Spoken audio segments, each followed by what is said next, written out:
बृहस्पतिवार के व्रत का महत्व व विधि। भगवान बृहस्पतिदेव की पूजा अर्चना के लिए बृहस्पतिवार को व्रत करके बृहस्पतिदेव की व्रत कथा को पढ़ने अथवा किसी दूसरे स्त्री पुरुष द्वारा सुनने की प्राचीन परंपरा है। बृहस्पतिवार का व्रत करने और व्रत कथा सुनने से स्त्री पुरुषों की सभी मनोकामनाएं पूर्ण होती हैं। इस व्रत से धन संपत्ति की प्राप्ति होती है, निसंतान को पुत्र की प्राप्ति होती है, परिवार में सुख शांति बनी रहती है, सभी आनंद पूर्वक रहते हैं।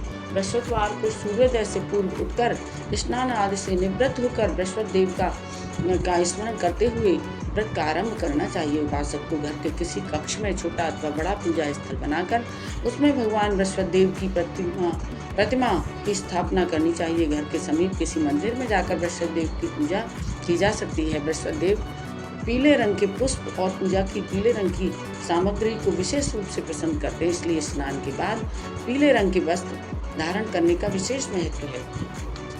पीले रंग के पुष्प, केले और पीले चंदन से बृहस्पति देव की पूजा का विधान है। बृहस्पतिवार के व्रत में उपासक को पूरे दिन एक समय भोजन करना चाहिए। भोजन में नमक नहीं खाना चाहिए। भोजन में चने की दाल, बेसन और दूसरे पीले रंग के खाद्य पदार्थों का सेवन करना चाहिए।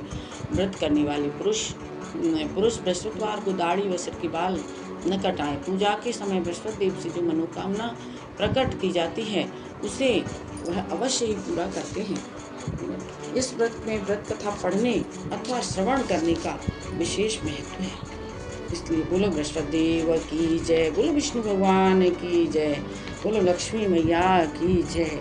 जय जय हो लक्ष्मी नारायण भगवान की जय। व्रत कथा। बृहस्पतिवार की व्रत कथा। प्राचीन समय में आर्यावर्त में दिग्विजय नामक एक राजा था। राजा दिग्विजय अपनी प्रजा के सुख दुख का बहुत ध्यान रखता था। वह प्रतिदिन बृहस्पति देव की पूजा करने के लिए मंदिर में जाता था। प्रत्येक बृहस्पतिवार को राजा बृहस्पति देव का व्रत रखता था। बृहस्पति देव की पूजा अर्चना के बाद व्रत कथा सुनकर राजा एक समय ही भोजन करता था, लेकिन उसकी रानी राजा के इस पूजा पाठ और व्रत को बिल्कुल पसंद नहीं करती थी।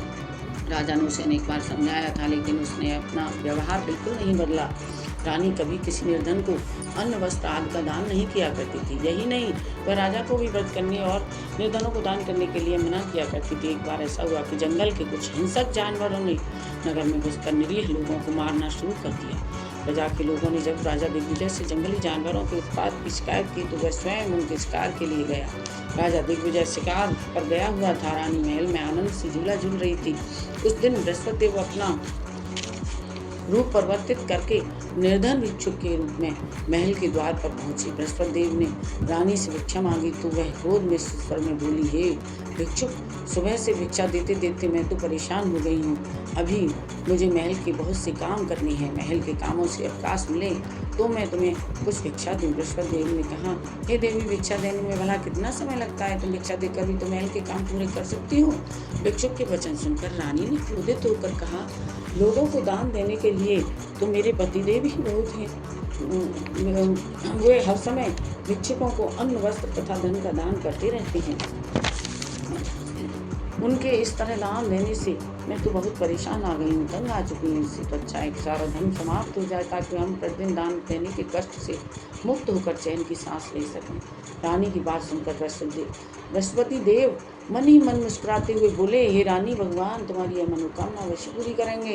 तुम इस समस्या से छुटकारा पाना चाहती हो तो बृहस्पतिवार को सुबह सूर्योदय से पूर्व मत उठना। जब सूर्य की तेज धूप तुम्हारे बिस्तर पर पहुँच जाए तभी उठना और फिर सारे महल को गोबर से लीप कर सिर से पांव तक स्नान करना। अपने लंबे बालों को अवश्य धोना। राजा से कहना कि वह बृहस्पतिवार को हजामत अवश्य करवाए। राजा को भोजन में मांस मदिरा अवश्य देना। निरंतर 7 बृहस्पतिवार तक ऐसा करने से तुम्हें धन की मुसीबत से अवश्य मुक्ति मिल जाएगी। इतना कहकर भिक्षुक का रूप धारण किए बृहस्पति देव कुछ दूर चलकर अंतर ध्यान हो गए। रानी अपने पति की दान देने की आदत से बहुत परेशान हो चुकी थी, इसलिए कुछ सोचकर उसने परेशानी से मुक्ति पाने के लिए भिक्षुक की बताई बातों का पालन करने का निश्चय किया। राजा ने रानी को ऐसा न करने के लिए कहा, लेकिन रानी अपनी जिद पर अड़ी रही। उसने राजा को धमकी दी, यदि तुमने मेरी कथा अनुसार काम नहीं किया तो मैं महल छोड़कर चली जाऊंगी। रानी की इस बात से राजा बहुत डर गया, क्योंकि रानी के चले जाने से उसके पूरे राज्य में बदनामी हो सकती थी। विवश राजा को रानी की बात स्वीकार करनी पड़ी। 3 बृहस्पतिवार तक रानी ने सब कुछ इच्छुक के बताए अनुसार ही किया, लेकिन चौथे बृहस्पतिवार को उसे कुछ करने की जरूरत ही नहीं पड़ी, क्योंकि तीसरे बृहस्पतिवार को ही सारा धन समाप्त हो गया था। राजा का अन्न भंडार खाली हो गया था। दूसरों को अन्न वस्त्र दान करने वाला राजा अन्न के अभाव में भूखा मरने लगा।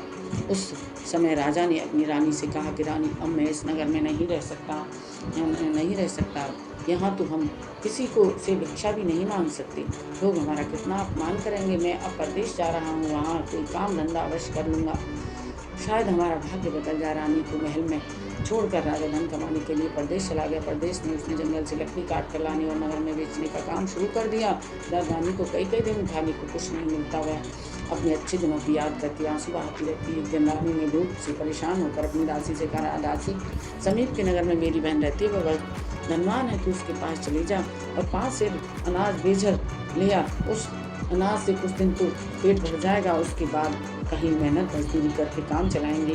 रानी की बात सुनकर दासी चल पड़ी। जब दासी रानी की बहन के पास पहुंची तो रानी की बहन बृहस्पति देव की पूजा अर्चना कर रही थी। दासी ने 5 सेर अनाज मांगा, लेकिन पूजा में व्यस्त बहन ने उसकी बात पर ध्यान नहीं दिया। दासी कुछ देर वहाँ बैठकर खाली हाथ महल में लौट कर आई। उसने रानी से कहा, हे रानी, तुम्हारी बहन अभिमानी है। अधिक धन होने के कारण वह किसी से बात नहीं करती। उन्होंने मेरी बात भी नहीं सुनी। मेरी बात का भी उन्होंने कोई उत्तर नहीं दिया, बस पूजा पाठ करती रही। आखिर मुझे खाली हाथ ही लौटना पड़ा। रानी ने उदास मन से कहा, दासी, जब बुरे दिन आते हैं तो कोई सहायता नहीं करता, अपने भी मुंह मोड़ लेते हैं। यह सब हमारे भाग्य का दोष है। उधर पूजा पाठ के बाद रानी की बहन ने जब दासी की ओर देखा तो वह वहाँ से जा चुकी थी। बहन ने सोचा, अवश्य मेरी बहन पर कोई विपत्ति आ पड़ी है, तभी तो उसने दासी को गोद भेजकर 5 सेर अनाज मंगाया है। यह सोचकर वह घोड़ा गाड़ी में सवार हो रानी से मिलने के लिए चल पड़ी। रानी के महल में पहुंचकर उसने कहा, बहन, मुझे क्षमा करना। जब तुम्हारी दासी आई थी उस समय मैं बृहस्पति देव की पूजा कर रही थी और पूरी व्रत कथा सुने बिना उठ नहीं सकती थी। विष्णु भगवान का पूजन समाप्त करके जब मैं उठी तो दासी वहाँ से लौट आई थी। रानी ने बहन को सारी दुख भरी कहानी सुनाकर कहा, मैंने दासी को 5 सेर अनाज लाने के लिए भेजा था। बहन ने रानी की कहानी सुनकर कहा, बहन, मैं बृहस्पतिवार का व्रत करती हूँ, बृहस्पति देव की पूजा करती हुए सबका कल्याण करते। तुम भी बृहस्पति देव का स्मरण करके अपने महल के किसी भी कक्ष में जाकर देखो, शायद कहीं अनाज रखा हुआ मिल जाए। बहन की बात सुनकर रानी ने मन में सोचा, उसकी धनवान बहन अवश्य ही उसका मजाक उड़ा रही है। लेकिन भगवान बृहस्पति देव का नाम लेकर वह महल के एक कक्ष में गई। उस कक्ष में एक घड़ा रखा था। जब रानी ने उसमें हाथ डालकर टटोला तो सचमुच उस घड़े में अनाज भरा हुआ था। रानी बहुत हैरान हुई। उसने अपनी बहन से कहा, बहन, मुझे भी बृहस्पति देव के व्रत की कथा करनी है, व्रत की विधि बताओ। तो अब मैं भी उनका व्रत किया करूँगी। तब बहन ने उसे बताया कि रानी, बहन बृहस्पतिवार को सूर्योदय से पूर्व उठकर स्नान करके बृहस्पतिवार के व्रत करना चाहिए, लेकिन उस दिन सिर नहीं धोना चाहिए। चने की दाल, मुनक्का या किशमिश लेकर केले के जड़ वृक्ष के पास जाकर उसकी जड़ में भगवान बृहस्पति देव विष्णु की पूजा करनी चाहिए। घी का दीपक जलाकर रखना चाहिए। उस दिन एक समय भोजन करें। भोजन में चने का आटा और पीले खाद्य पदार्थ की ग्रहण करें। बृहस्पतिवार का व्रत करने से घर में धन संपत्ति की वर्षा होती है, अनाज से भंडार भर जाते हैं। इस व्रत के विधि व्रत करने से निसंतान को पुत्र की प्राप्ति होती है। बहन के वचन सुनकर रानी ने तुरंत ही बृहस्पति देव के व्रत करने का निश्चय किया। 7वें दिन बृहस्पतिवार आया तो रानी ने बृहस्पतिवार का व्रत किया। कहीं से मांग कर उसने चने और गुड़ का प्रबंध किया। चने की दाल, केले की जड़ में विष्णु भगवान का पूजन किया और घी का दीपक जलाकर बृहस्पति देव की पूजा की। रानी भगवान विष्णु के भोग के लिए पीले अन्न का कहीं से प्रबंध नहीं कर सकी, अतः वह मन ही मन परेशान होने लगी। उधर बृहस्पति देव रानी के विधिवत व्रत करने के निर्णय से बहुत प्रसन्न हुए, अतः वह अपना रूप परिवर्तित करके 2 थालियों में पीला भोजन लेकर रानी के घर पहुंचकर बोले, हे दासी, मैं तुम्हारे और रानी के लिए व्रत का पीला भोजन लाया हूँ। भोजन देकर वह चले गए। दासी ने रानी से बृहस्पति देव को भोग लगाकर उसे भोजन करने के लिए कहा। रानी को कुछ पता नहीं था। वह दासी से बोली, दासी, क्यों निर्धनता में मेरा उपहास करती है? तब दासी ने कहा, अभी अभी कोई आदमी मुझे 2 थाली में पीला भोजन देकर गया है। वेशभूषा से तो वह मुझे पुजारी जान पड़ता था।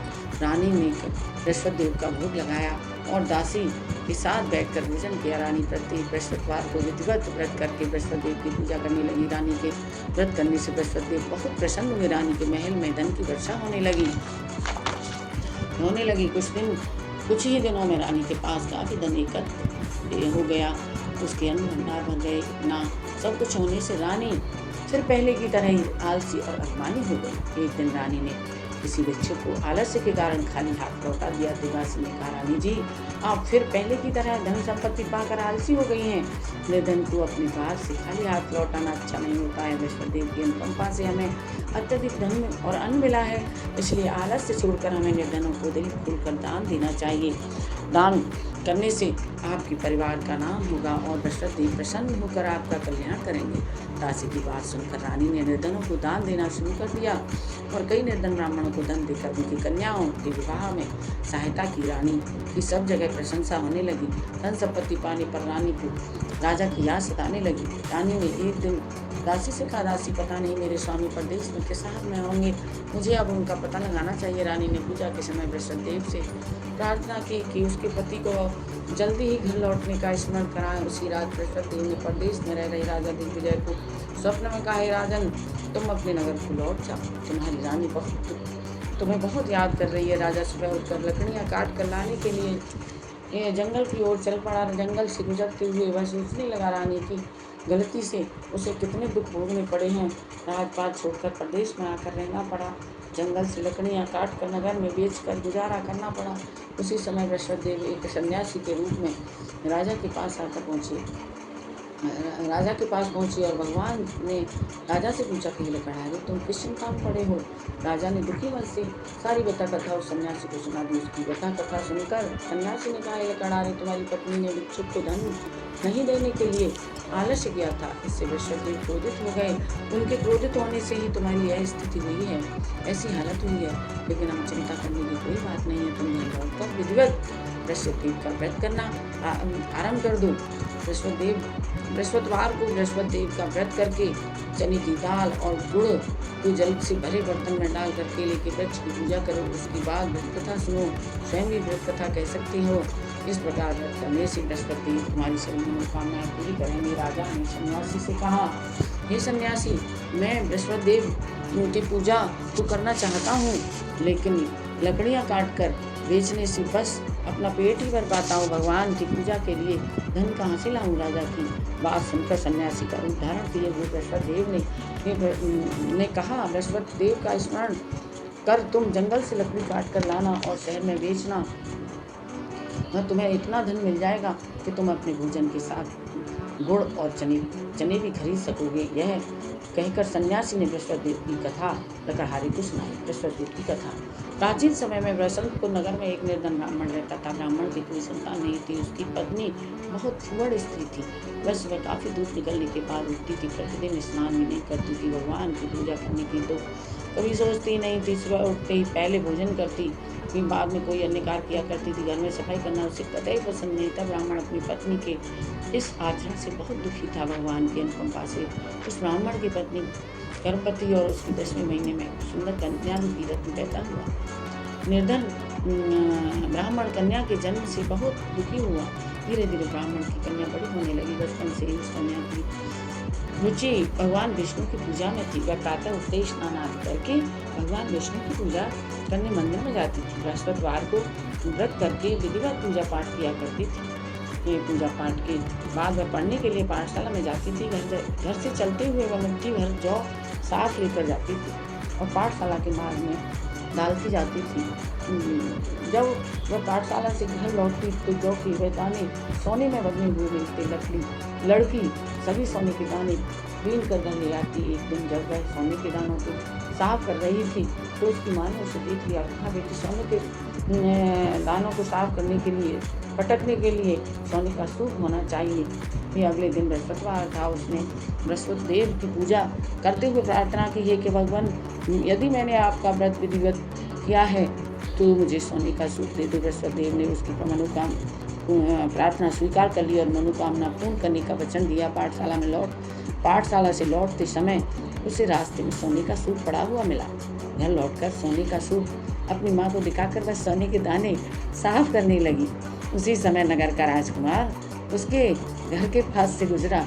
उस सुंदर लड़की को सोने के सूप में सोने के जौ साफ करते देखकर वह राजकुमार उस पर मोहित हो गया।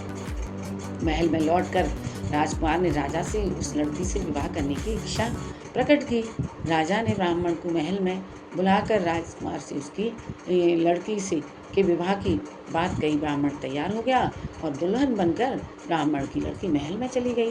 लड़की के चले जाने से ब्राह्मण फिर निर्धन हो गया। उसे कई दिन भोजन भी नहीं मिलता था। बहुत दुखी होकर ब्राह्मण एक दिन अपनी लड़की के पास गया। उसने पिता से निर्धनता का समाचार सुनकर उसने बहुत सा धन देकर पिता को विदा किया। उस धन से ब्राह्मण के कुछ दिन तो बहुत सुखपूर्वक व्यतीत हुए, लेकिन फिर वही हाल हो गया। ब्राह्मण फिर अपनी कन्या के यहाँ फिर लड़की से धन लेने के लिए और महल में लड़की के यहाँ पहुँच गया। लड़की ने पिता की बुरी हालत देखकर कहा, पिताजी आखिर आप कब तक मुझसे धन लेकर अपनी जीवन यापन करेंगे? आप कोई ऐसा उपाय क्यों नहीं करते जिससे कि आपका घर धन संपत्ति से भर जाए? ब्राह्मण ने कहा, मैंने तेरी माँ को बहुत समझाया पर उसकी एक समझ में नहीं आई। उसका चुअड़पन दूर हो तो घर की दरिद्रता भी दूर हो जाए।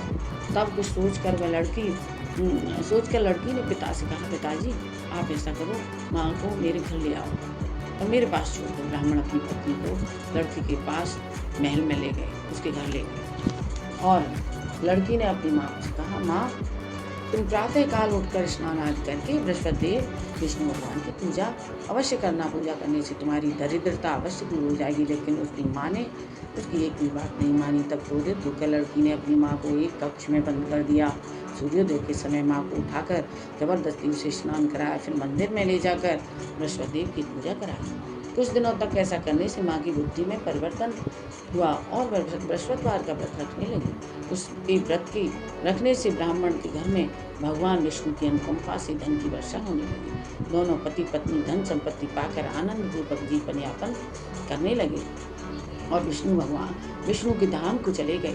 लकड़हारा बने राजा ने सन्यासी से बृहस्पति की यह कथा सुनकर बृहस्पतिवार का व्रत करके भगवान विष्णु की पूजा की। उस दिन से उसके सभी क्लेश दूर हो गए। लेकिन अगले बृहस्पतिवार को कामकाज में अधिक व्यस्त रहने के कारण उसने बृहस्पति देव का व्रत नहीं किया। बृहस्पति देव लकड़हारे पर क्रोधित किया और उसने उनकी सजा दी। उससे फिर नगर के राजा ने विशाल नगर में आयोजन कराया था और घोषणा करके सबको सूचित किया कि प्रत्येक नागरिक मेरे महल में भोजन करने आए, जो नहीं आएगा उसे अपराधी मानकर फांसी की सजा दी जाएगी। लकड़हारा बने राजा ने उस नगर के राजा की घोषणा तो सुनी, लेकिन जंगल से लकड़ी काट कर लाने में उसे बेचने में देर हो जाने के कारण वह समय पर महल में भोजन करने नहीं जा पहुंचा। अतः राजा के सैनिक लकड़हारे को पकड़कर महल में ले गए। राजा ने उसे महल के कक्ष में बिठाकर भोजन कराया। उस कक्ष में एक खूंटी पर रानी का सोने का हार लटका हुआ था। लकड़हारा अकेला उस कक्ष में भोजन कर रहा था। तभी उसने एक आश्चर्यजनक घटना घटते देखी। देखते ही देखते वह खूंटी हार को निगल गई। थोड़ी देर के बाद नगर के राजा ने हार को गायब देखा तो लकड़हारे को कारावास में डलवा दिया। लकड़हारा मन ही मन अपने भाग्य को कोसने लगा।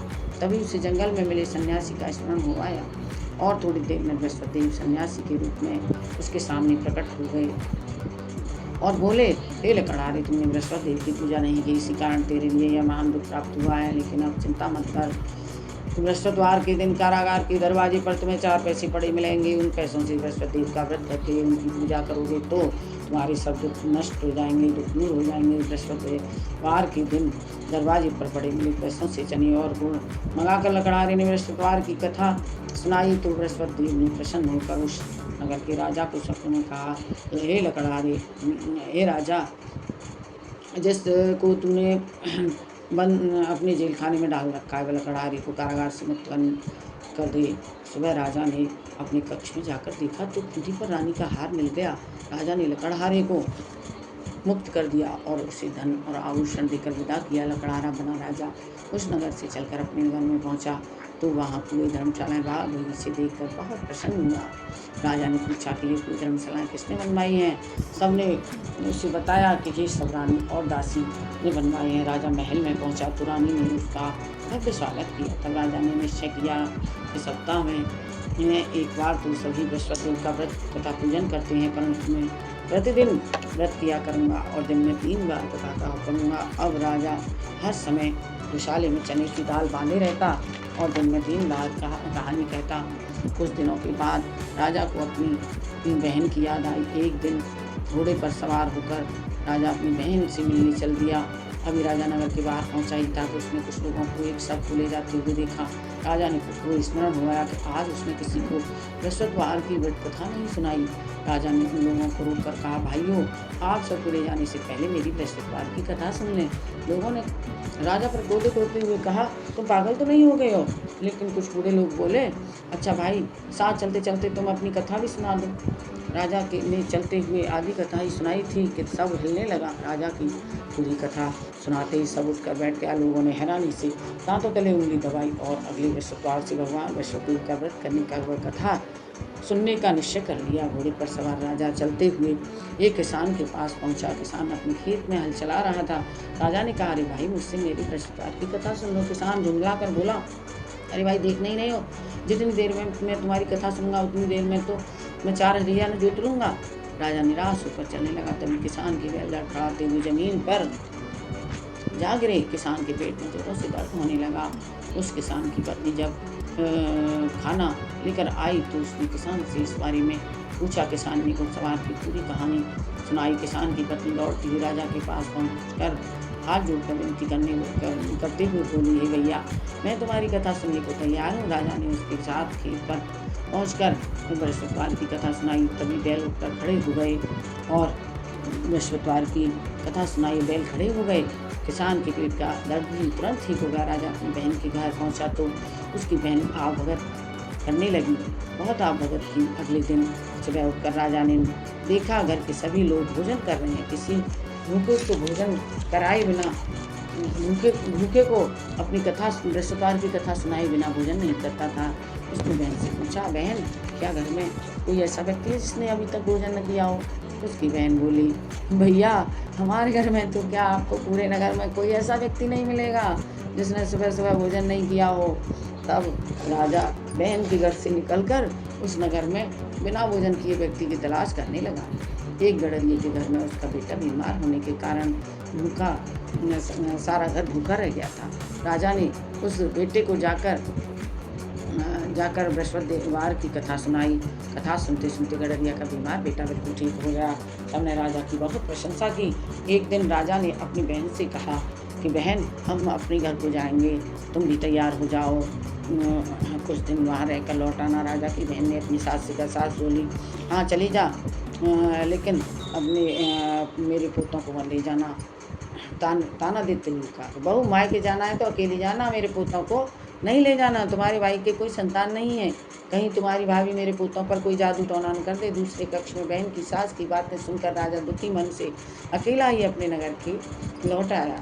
रानी ने राजा से पूछा, आप तो अपनी बहन को साथ लाने की बात कहकर गए थे, फिर उससे साथ क्यों नहीं लाए? राजा ने दुखी होते हुए कहा, रानी, हम निसंतान हैं, निर्वंशी हैं, इसलिए कोई हमारे साथ आना पसंद नहीं करता। रानी ने राजा को समझाया, हे प्राणनाथ, हमें बृहस्पति देव ने सब कुछ तो दिया है, अब बृहस्पति देव हमें संतान भी अवश्य देंगे। बृहस्पतिवार को विधिवत व्रत करते हुए राजा रानी ने बृहस्पति देव से संतान के लिए प्रार्थना की।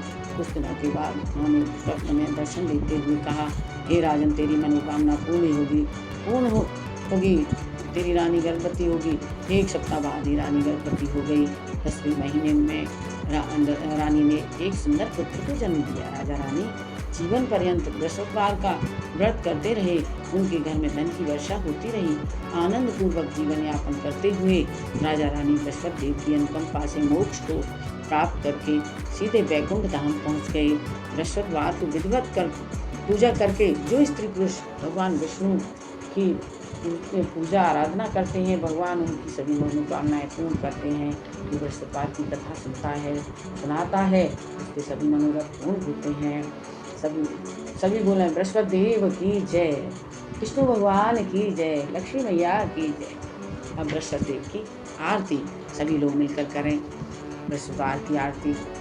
जय बृहस्पति देवा स्वामी, जय बृहस्पति देवा, छिन छिन भोग लगाऊं, छिन छिन भोग लगाऊं, करवी फल देवा, ओम जय बृहस्पति देवा।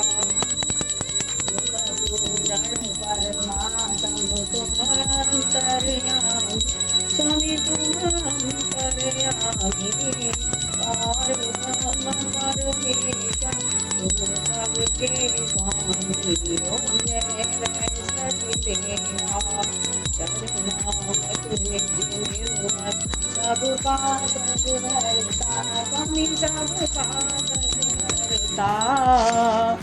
सकल मनोरथ दायक सकल मनोरथ दायक सदा करो भरता। ओम जय बृहस्पति देवा तन मन धन कर जो जन शरण पड़े प्रभु जो जन शरण पड़े प्रभु प्रकट तब होकर नागर द्वार खड़े। ओम जय बृहस्पति देवा दीन दयाल दयानिधि भक्तन हितकारी ओ स्वामी भक्तन हितकारी। पाप दोष सब हरता पाप दोष सब हरता भगवंदन हारी। ओम जय बृहस्पति देवा सकल मनोरथ दायक सब संशय हारी। विषय विकार मिटाओ तनु तन सुखकारी। ओम जय बृहस्पति देवा जो कोई आरती तेरी प्रेम सहित गावे स्वामी प्रेम सहित गावे। कहत शिवानंद स्वामी भजत हरि हर स्वामी मन वांछित फल पावे। ओम जय बृहस्पति देवा जो कोई आरती तेरी प्रेम सहित गावे। देशानंद आनंद कर जय फल पावे। ओम जय बृहस्पति देवा जय बृहस्पति देवा स्वामी जय बृहस्पति देवा। चिन्ह चिन्ह बोल लगाऊं फल मेवा। जय बृहस्पति देवा। बोलो विष्णु भगवान की जय। बोलो बृहस्पति देव की जय। आप सभी लोग हमारे इस चैनल को सब्सक्राइब करें, लाइक करें, शेयर करें। जय जय श्री राधे, जय श्री कृष्ण।